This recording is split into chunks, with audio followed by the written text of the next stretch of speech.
उत्तर प्रदेश के चित्रकूट जिले में खुला एक ऐसा घोटाला जिसने सरकारी सिस्टम की जड़ें हिला दी। पेंशन जो बुढ़ापे का सहारा होती है वही बन गई करोड़ों की लूट का जरिया। 7 साल से चल रहा ये खेल अब जाकर बेनकाब हुआ और रकम सुनिए, पूरे 120 करोड़।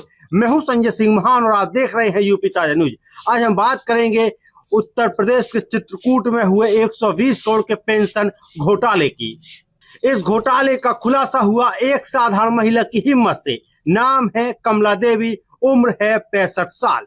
इनके पति राज बहादुर सरकारी स्कूल में शिक्षक थे। पति की मौत के बाद कमला देवी को पेंशन मिल रही थी, लेकिन पिछले 6 महीने से पेंशन रुकी हुई थी। कमला देवी ने कहा, मैं कई बार बैंक गई, कहा गया कि पेंशन नहीं आई है। फिर जब 13 अक्टूबर को गई तो पता चला कि खाता सीज है।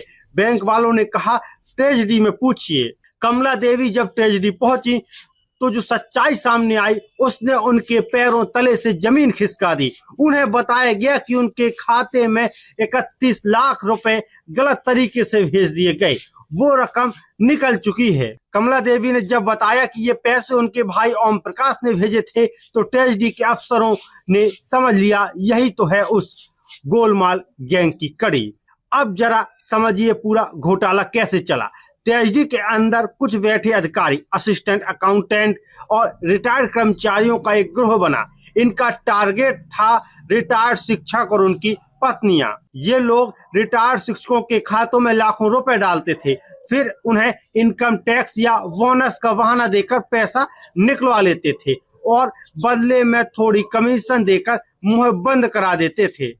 ऑडिट रिपोर्ट में खुलासा हुआ कि ये हेरा फेरी साल 2018 से सितंबर 2025 तक चलती रही। और ध्यान दीजिए, एक ही शिक्षक के नाम पर कई बार भुगतान दर्ज किए गए, यानी सरकारी फाइलों में सब क्लीन दिखता रहा।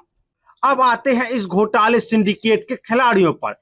इस ट्रेजरी के सहायक लेखाकार संदीप श्रीवास्तव, अकाउंटेंट अशोक कुमार और retired assistant accountant Awadhesh Kumar और कमला देवी के भाई ओम प्रकाश का नाम सबसे ऊपर है। अवधेश कुछ रिटायरमेंट के बाद संविदा पर काम कर रहा था, यानी सरकारी दफ्तर में वही लोग मौजूद थे जिन्होंने सिस्टम को अंदर से सड़ा दिया था। वरिष्ठ कोषाधिकारी रमेश सिंह ने इस पूरे मामले में 99 लोगों के खिलाफ FIR दर्ज कराई है। इसमें 2 मौजूदा कर्मचारी, कई संविदा कर्मी और कुछ रिटायर्ड लोग भी शामिल हैं। अब सुनिए पैसा गया कहां।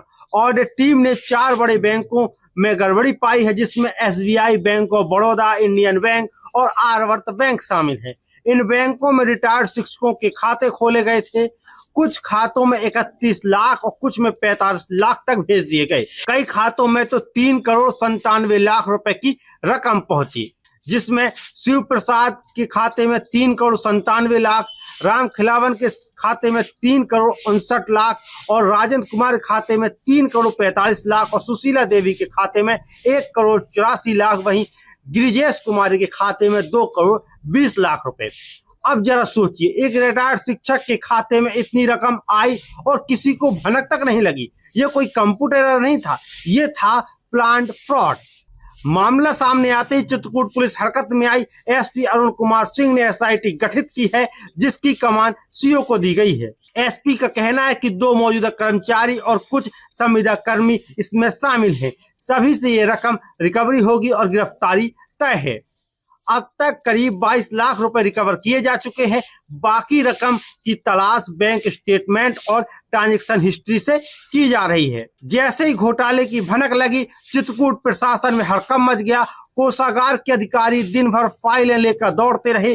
जिलाधिकारी शिव शरणप्पा, GN, SP और ट्रेजरी निदेशालय के अफसर देर रात तक मीटिंग करते रहे। सूत्रों के अनुसार कोषागार के कुछ कर्मचारी रियल एस्टेट बिजनेस में भी एक्टिव हैं, यानी घोटाले की रकम से प्रॉपर्टी का खेल भी चल रहा था। आंतरिक जांच रिपोर्ट बताती है कि घोटाला 2018 से 2025 के बीच तक चलता रहा।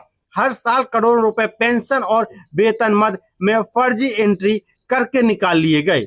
ऑडिट टीम के अनुसार फिलहाल 43 करोड़ की गड़बड़ी पक्की मानी जा रही है, लेकिन जांच में रकम 100 से 120 करोड़ तक पहुंचने की संभावना है। अब सवाल ये नहीं है कि घोटाला हुआ या नहीं, अब सवाल ये है कि 7 साल तक सिस्टम सोता क्यों रहा। ट्रेजरी, बैंक, ऑडिट और एलडीएम सबकी आंखों पर पट्टी बंधी थी क्या? यह मामला सिर्फ कुछ कर्मचारियों का नहीं है, यह सिस्टमेटिक फेलियर है, जहां भरोसे की पेंशन बनी घोटाले की पर्सनल इनकम। कमला देवी जैसी एक महिला ने जब अपनी सच्चाई बताई तो 120 करोड़ का पूरा साम्राज्य हिल गया। लेकिन सवाल अभी बाकी है, क्या सच में सभी गुनहगार पकड़े जाएंगे या फिर ये फाइल भी किसी अलमारी में धूल खाएगी? मैं हूं संजय सिंह महान और आप देख रहे थे यूपी ताजा न्यूज। अगर आप भी चाहते हैं ऐसे घोटाले उजागर होते रहे तो चैनल को लाइक करें, शेयर करें और सब्सक्राइब करना न भूलें। धन्यवाद। मैं मिलूंगा एक और नए खुलासे के साथ।